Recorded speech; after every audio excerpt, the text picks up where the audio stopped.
Hello friend, मैं baby Hembrom स्वागत करती हूँ आप सबों को बेबी हेम्ब्रम यूट्यूब चैनल पर।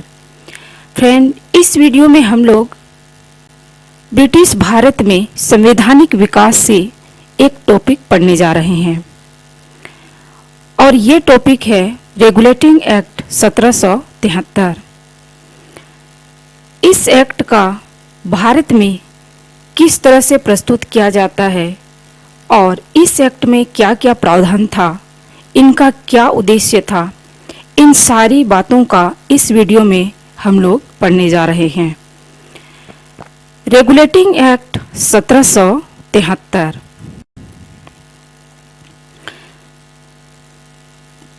ब्रिटेन में 1773 ईस्वी में शासक थे किंग जॉर्ज तृतीय और उस समय वहां के प्रधानमंत्री थे लॉर्ड नॉर्थ। लॉर्ड नॉर्थ के नेतृत्व में ही रेगुलेटिंग एक्ट 1773 इंडिया में लाया गया था। ये रेगुलेटिंग एक्ट 1773 के क्या उद्देश्य हैं, इसकी चर्चा आगे करते हैं। 1773 ईस्वी के विनियमन अधिनियम के प्रमुख उद्देश्य थे इस प्रकार हैं। पहला उद्देश्य भारत में कंपनी के प्रबंधन की समस्या का समाधान करना। भारत में उस समय ब्रिटिश ईस्ट इंडिया कंपनी शासन कर रहे थे कुछ क्षेत्र पर और इसके तहत ये जो कंपनी थी उसमें अपने प्रबंधन में कुछ समस्या उत्पन्न हो रही थी। तो इन समस्याओं का हल करने के लिए ही रेगुलेटिंग एक्ट 1773 लाया गया था। दूसरी महत्वपूर्ण उद्देश्य थी लॉर्ड क्लाइव द्वारा बंगाल में स्थापित शासन की दोहरी प्रणाली से उत्पन्न समाधान। उस समय 1773 ईस्वी के समय के दौरान भारत में और बंगाल के क्षेत्र का जो गवर्नर था वो लॉर्ड क्लाइव था। लॉर्ड क्लाइव ने बंगाल में दोहरी शासन प्रणाली शुरू कर दी थी। इस दोहरी शासन प्रणाली के तहत बंगाल में बहुत सारी समस्याएं उत्पन्न हुई थी। इन समस्याओं का समाधान करने के लिए ही रेगुलेटिंग एक्ट 1773 लाया गया था। यह दूसरा उद्देश्य है। तीसरा उद्देश्य कंपनी को नियंत्रित करना, जो एक व्यावसायिक इकाई से अर्ध संप्रभुता वाली राजनीतिक इकाई बन गई थी। कंपनी जो British east India company Bharat में एक व्यावसायिक इकाई के रूप में यहाँ आई थी, वो अब एक अर्ध संप्रभुता वाली राजनीतिक इकाई बन गई थी। 1757 ईस्वी के प्लासी का युद्ध जब ब्रिटिश ईस्ट इंडिया जीत जाती है, साथ ही जब 1764 के बक्सर का युद्ध भी जीत जाती है, तब ईस्ट इंडिया कंपनी ने अपने ऊपर एक राजनीतिक शासन व्यवस्था कायम कर लिया था और भारत में अब ये व्यावसायिक कंपनी से अब ये अर्ध संप्रभुता वाली राजनीतिक इकाई के रूप में जाना जाने लगा था। तो इस तरह से इसका भारत में अपनी राजनीतिक शासन व्यवस्था में बढ़ावा करना, इसको कंट्रोल करने के लिए ही ब्रिटेन से ये रेगुलेटिंग एक्ट 1773 लाया गया था, ताकि इस कंपनी पर नियंत्रण स्थापित किया जा सके। ईस्ट इंडिया कंपनी का प्रशासन दो संस्थाओं द्वारा निगमित होता था।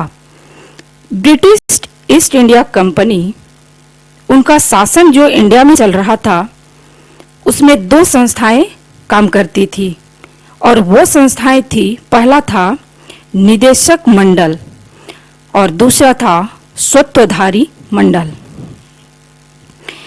ये निदेशक मंडल में 24 सदस्य थे, जिनका चुनाव प्रतिवर्ष स्वत्वधारी मंडल द्वारा किया जाता था।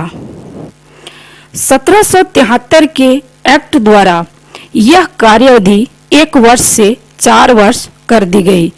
यह भी प्रावधान किया गया कि 1/4 सदस्य प्रति वर्ष अवकाश ग्रहण करेंगे। ब्रिटिश ईस्ट इंडिया कंपनी, उसका जो शासन व्यवस्था था उसमें 2 अधिकारी विशेष रूप से कार्य करते थे। पहला है निदेशक मंडल और दूसरा है स्वत्वधारी मंडल। इस निदेशक मंडल में 24 सदस्य होते थे और इन 24 सदस्यों का चुनाव स्वत्वधारी मंडल द्वारा होता था तथा इन 24 सदस्यों का कार्यकाल जो होता था वो 1 वर्ष का होता था। अब ये रेगुलेटिंग एक्ट 1773 के तहत इन 24 निदेशक मंडल के जो सदस्य थे उनके कार्यकाल को अब 1 वर्ष से बढ़ाकर कितना वर्ष कर देता है? 4 वर्ष कर दिया गया। इस एक्ट में ये प्रावधान किया गया, ठीक है, कि इस एक्ट के तहत जो निदेशक मंडल के 24 सदस्य का कार्यकाल 1 वर्ष था, अब इसका कार्यकाल 1 वर्ष से बढ़ाकर 4 वर्ष कर दिया जाता है। साथ ही इस जो रेगुलेटिंग एक्ट 1773 यहाँ लाया गया उसमें यह भी प्रावधान था कि अब इसके 1/4 सदस्य प्रति वर्ष अवकाश ग्रहण करेंगे।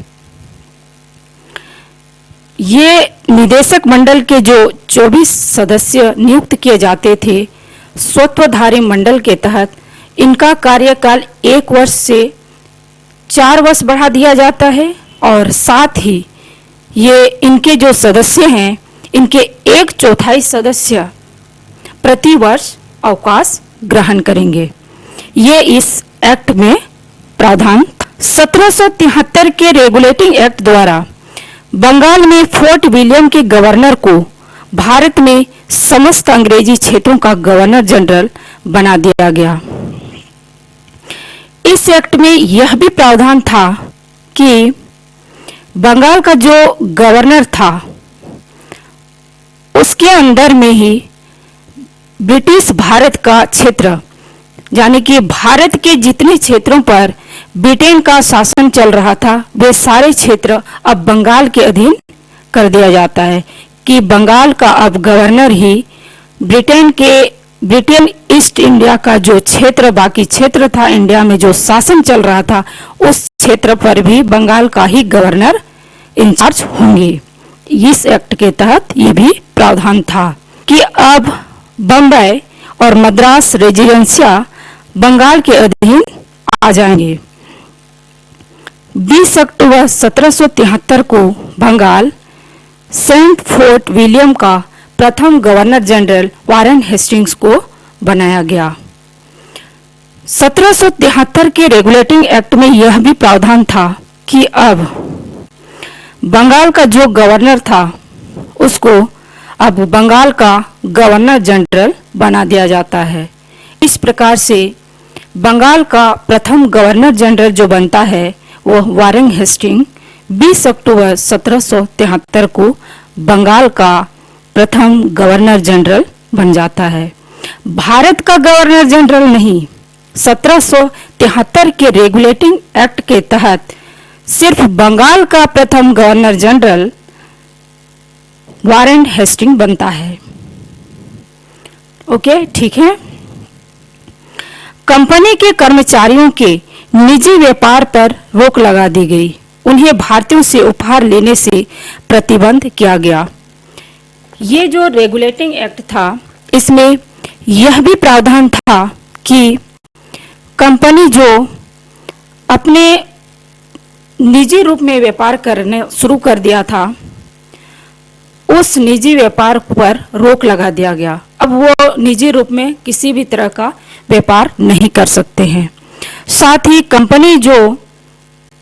कंपनी के जो कर्मचारी थे अब भारत के किसी भी लोगों से उपहार नहीं ले सकते हैं। यह भी इस एक्ट में लिखा हुआ था। कलकत्ता में एक सर्वोच्च न्यायालय की स्थापना की गई। 1773 के रेगुलेटिंग एक्ट के तहत ही कलकत्ता में अब एक सर्वोच्च न्यायालय की स्थापना की जाती है और यह जो सर्वोच्च न्यायालय था वह अभिलेख न्यायालय था। इसके विरुद्ध अगर अपील की जा सकती थी तो वह प्रिवी काउंसिल में अपील की जा सकती थी। सर एलिजा एम्पे इसके प्रथम मुख्य न्यायाधीश थे। कलकत्ता में रेगुलेटिंग एक्ट 1773 के तहत एक सर्वोच्च न्यायालय की स्थापना की जाती है और उसका मुख्य न्यायाधीश बनाया जाता है सर एलिजा एम्पे। यह केवल अभिलेख न्यायालय था जिसके विरुद्ध अपील प्रिवी काउंसिल में भी आ सकती। इस तरह से हम लोग का रेगुलेटिंग एक्ट 1773 कंप्लीट हो जाता है। इसके उद्देश्य क्या थे, इसमें क्या क्या प्रावधान किया, इसके तहत किन किन चीज़ों पर रोक लगाई गई, ये सारी चीज़ें हम लोग इस वीडियो के तहत कंप्लीट किए। दोस्त, मुझे लगता है आप लोगों को ये क्लास अच्छी लगी होगी। अगर आप लोगों को ये क्लास अच्छी लगी हो तो प्लीज़ मेरी इस वीडियो को लाइक कीजिएगा और शेयर कीजिएगा। साथ ही इसी तरह से अगर आप लोगों को मेरी वीडियो चाहिए तो please Baby Hembram YouTube channel को सब्सक्राइब कीजिएगा। धन्यवाद।